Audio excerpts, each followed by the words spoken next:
Good morning, people. This is Hemant Kumar, teacher of anthropology and political expert. आज पूरा भारत आज महान सावित्रीबाई फूले जी का 3 जनवरी 2024 में सभी लोग उनकी जन्म दिवस और जन्म जयंती बहुत धूमधाम से मना रहे हैं। मैं पूरे देशवासियों को सावित्रीबाई फूले जी के इस जन्म दिवस की बहुत बहुत बधाई देता हूँ।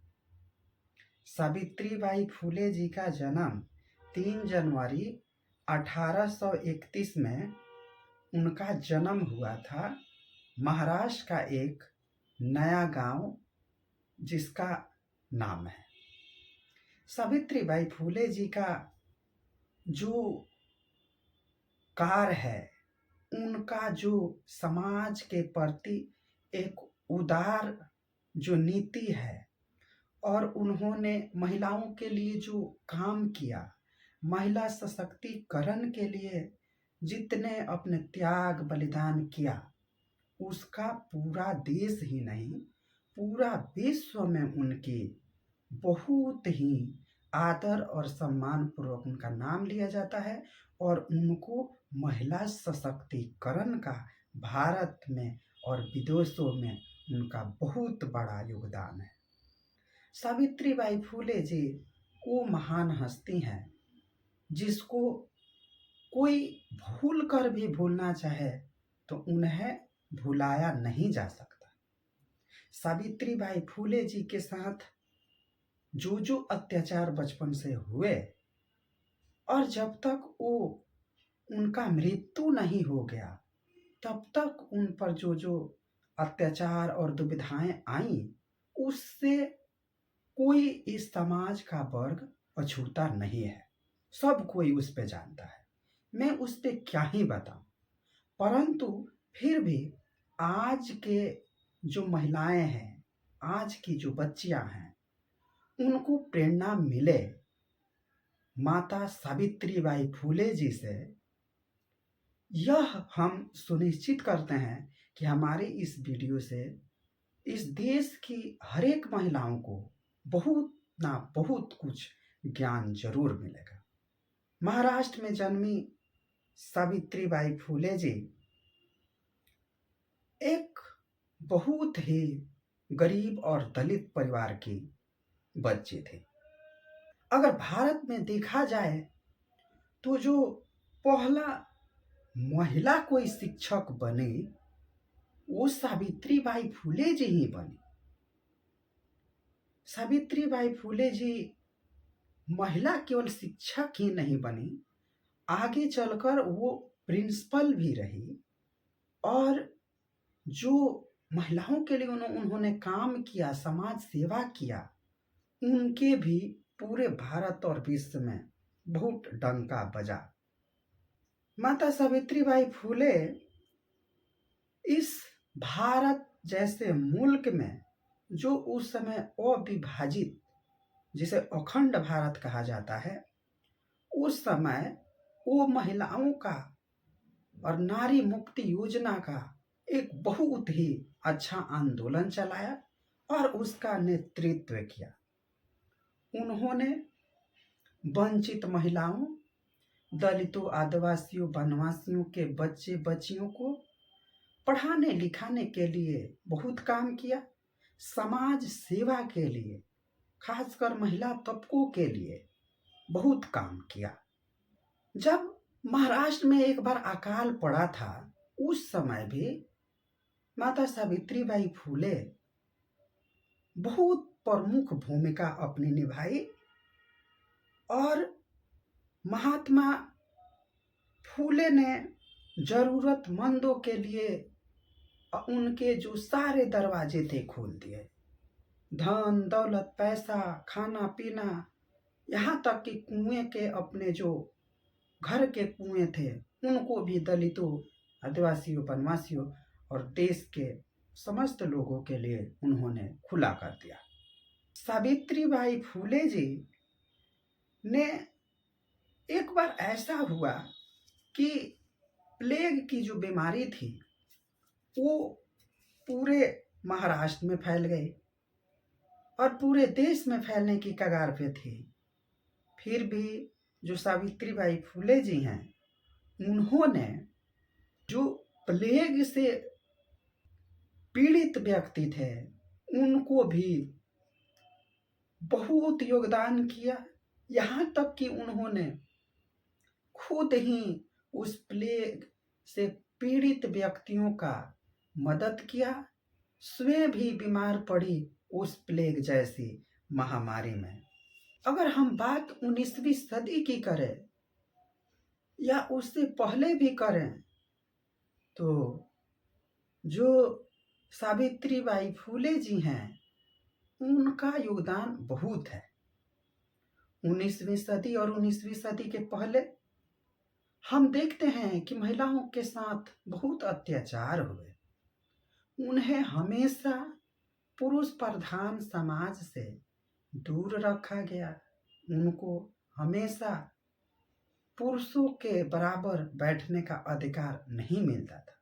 अगर हम धार्मिक क्षेत्र में जाएं तो इस मामले में हम देखते हैं कि हमारे धर्म में संस्थाकार हुए, उसमें महिलाओं ने भी बहुत योगदान दिया।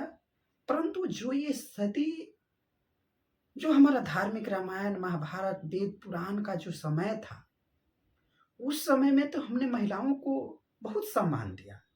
परंतु बीच में जो समय कालखंड चला उसमें हमने महिलाओं को एक दबा कर उसके जो योगदान है उसको हमने कमतर आंका। उस समय उन्होंने 19वीं सदी में भारतीय महिलाओं के लिए जो स्थिति थी उसको और आगे बढ़ाने के लिए और अच्छे से उनका डेवलपमेंट हो, उसके लिए उन्होंने बहुत काम किया। महिलाओं को उस समय शिक्षा से दूर रखा जाता था, इसलिए महिलाओं को शिक्षित बनाने के लिए जो सावित्रीबाई फुले जी हैं उन्होंने बहुत काम किया। जब उस समय यह प्रथा थी कि अगर पति मर जाता है तो स्त्री को या तो सती होना पड़ेगा और नहीं तो जो विधवाएं हैं उनका मुंडन करके रखा जाता था। इस विषय में सावित्रीबाई फुले जी ने बहुत अपना योगदान दिया और उन्होंने दूसरों और विधवाओं के लिए एक बहुत बड़े आंदोलन चलाया और उस आंदोलन को उन्होंने खुद ही नेतृत्व किया और मुंडन प्रथा के खिलाफ उन्होंने एक नाई का आंदोलन किया, नाई का विरोध किया, जिसमें उन्होंने जो नाई हजाम है जो सर मोड़ते हैं उनके खिलाफ आंदोलन किया, जिसके लिए उस समय ब्रिटिश सरकार ने भी उनका सम्मान किया और उनके योगदान को सराहा। उस समय दलित और जो निम्न वर्ग के जो लोग थे उनको बहुत अपमानित किया गया, बहुत छुआछूत था। इस विषय पर भी जो सावित्रीबाई फुले जी हैं उनको इस पर काम करना पड़ा और इस कुरीतियों को दूर करने के लिए उन्होंने बहुत योगदान किया। यहाँ तक कि खुद जो सावित्रीबाई फुले जी हैं वो जब पढ़ने जाती थी, जब वो छोटी बच्ची थी, जब वो पढ़ाई लिखाई करने जाती थी, उस समय महिलाओं को और बच्चियों को पढ़ने का अधिकार नहीं था। इसलिए उनको जब वो पढ़ने जाती थी तो एक दलित वर्ग की होने के कारण और एक लो कैटेगरी की होने के कारण उन पर बच्चे लोग उन पर क्या करते थे, पत्थर मारते थे। इसलिए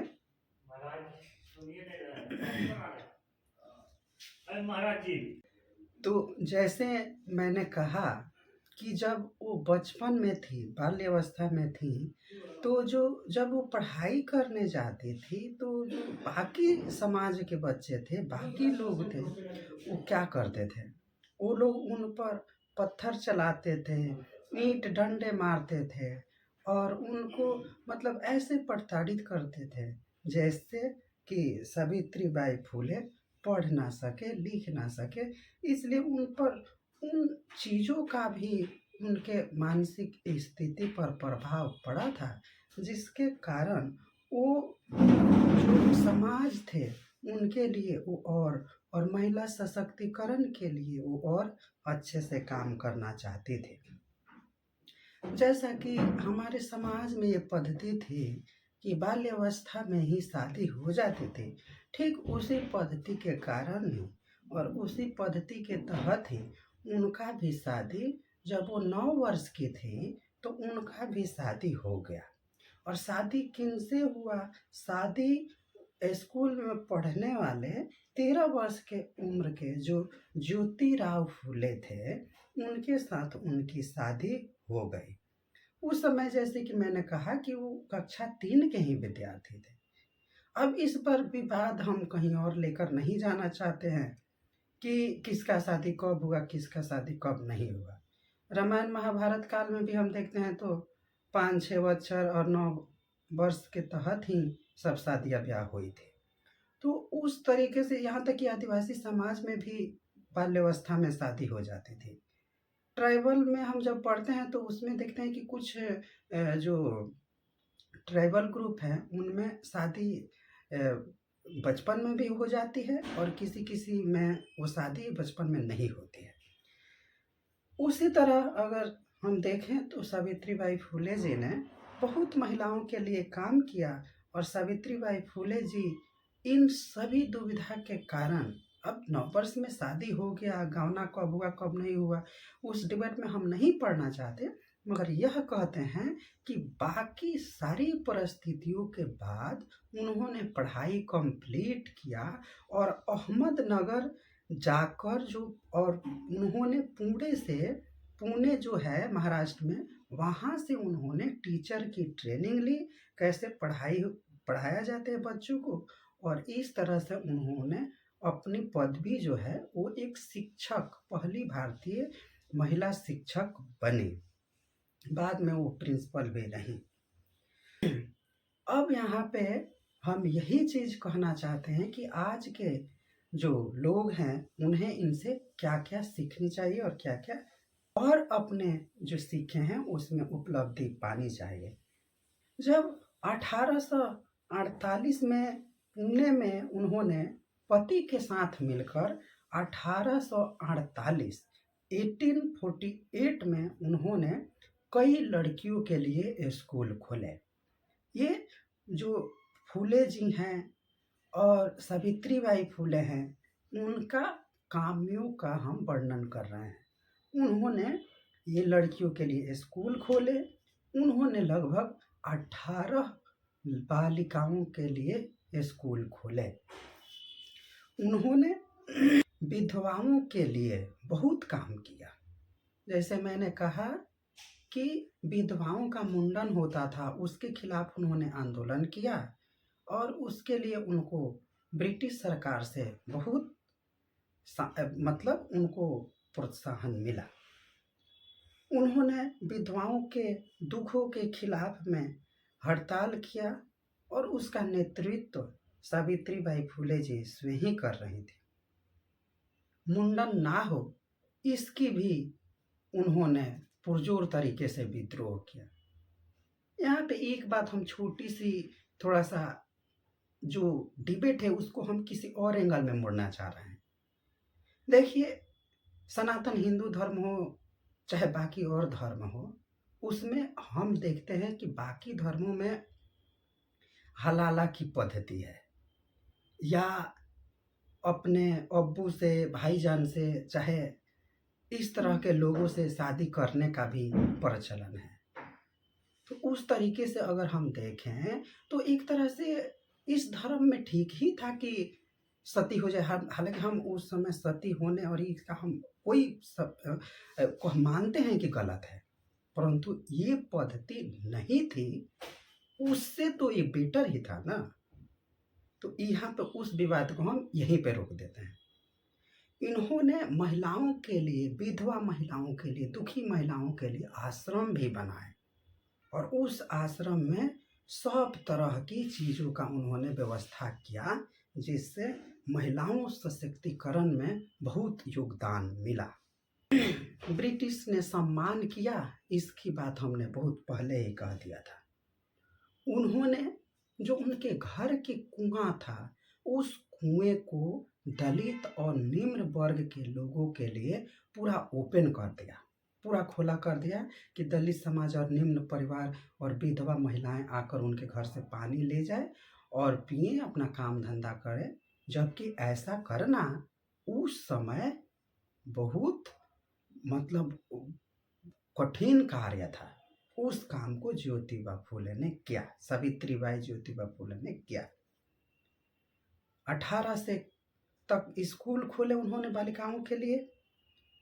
उस समय हम देखते हैं कि जैसे मैंने पहले कहा कि प्लेग जैसी बीमारी हुई थी, उस बीमारी में सावित्रीबाई फूले जी ने बहुत काम किया। वो खुद भी बीमार पड़ी, फिर भी उन्होंने हार नहीं मानी और उन्होंने काम किया। इस तरह हम एक छोटी सी अपनी डिबेट में महात्मा जो ज्योतिबा फूले हैं और उनकी हम बहुत सम्मान करते हुए इस जो हमारा डिबेट है हम इसको यहीं पे रोकते हैं। और आज के लड़कियों और समाज की जो तबके के लोग हैं, जो निम्न तबके के लोग हैं, उनको हम कहते हैं कि देखो, पीछे जाने के लिए कोई ज़रूरत नहीं है। क्या हुआ क्या नहीं हुआ वो एक बात है, उसको भूलना नहीं है, उसको साथ लेकर चलना है। परंतु अगर आजकल के जो दलितों के मसीहा लोग बन रहे हैं, वो दलित समाज के लोगों को और 500 वर्ष पीछे ले जाकर उनकी बातों को याद कराकर केवल अपना वोट बैंक ही बनाना चाह रहे हैं। इसलिए हम कहते हैं, बाकी जो भी दलित आदिवासी वनवासी समाज है, उनसे हम यही कहना चाहते हैं कि देखो, इनके बहकावे में ना आए, पढ़ाई लिखाई करें, पढ़ाई करें, क्या हुआ क्या नहीं हुआ उसमें हमको नहीं जाना है। पढ़ाई लिखाई करके अपना उचित शिक्षा जॉब पाने की कोशिश करें। सावित्रीबाई ज्योतिबाई फूले से हमको यही सीखना है, आज की महिलाओं को यही सीखना है कि चाहे कितनी भी कठिन परिश्रम हो, कि चाहे कितनी भी कोई कठिन समस्या आ जाए, हमको पढ़ाई लिखाई नहीं छोड़ना है, पढ़ाई करते रहना। कुछ दलित समाज के कुछ कुछ लड़कियां वह है जो पढ़ाई लिखाई करने आती हैं तो उनको एक बॉयफ्रेंड चाहिए होता है, जिसके लिए वो कहती हैं हम अकेले सरवाइव नहीं कर पाएंगे, इसके लिए हमको चाहिए। और उसको प्रताड़ित करना, इस तरह की जो गलत काम है ये सब करना, हम मानते हैं कि ये महिलाओं की जो हम बात करते हैं, भारत सरकार चाहे कोई भी सरकार जो महिलाओं सशक्तिकरण के लिए काम करना चाहती है, तो उनके लिए ये सोचने समझने की बात है कि देखो, उस समय इतने कठिन समय में अगर कोई व्यक्ति पढ़ लिख कर शिक्षक बन के, भारत की पहली महिला शिक्षक बन के अगर काम कर सकती है, तो आजकल की जो महिलाएं हैं, जो बच्चियां हैं, वो अपने आप को निर्बल असहाय जो मान रही है और बिना पुरुषों के मेल से अपना कार्य नहीं करना चाहते, उनको एक ही सुझाव है कि जो पीछे की हमारी फ्रीडम फाइटर हैं, जो महिलाएं हैं, उनसे हमें सीखने की ज़रूरत है। और दलित आदिवासी वनवासी समाज के सभी लोगों को एक बार फिर और देश के समस्त नागरिकों और समस्त लोगों को सावित्रीबाई फूले की जन्म जयंती पर सभी को हेमवंता गुरुकुल बहुत बहुत बधाई देता है, बहुत बहुत सम्मान करता है। आप सबको मुझे सुनने के लिए बहुत बहुत धन्यवाद।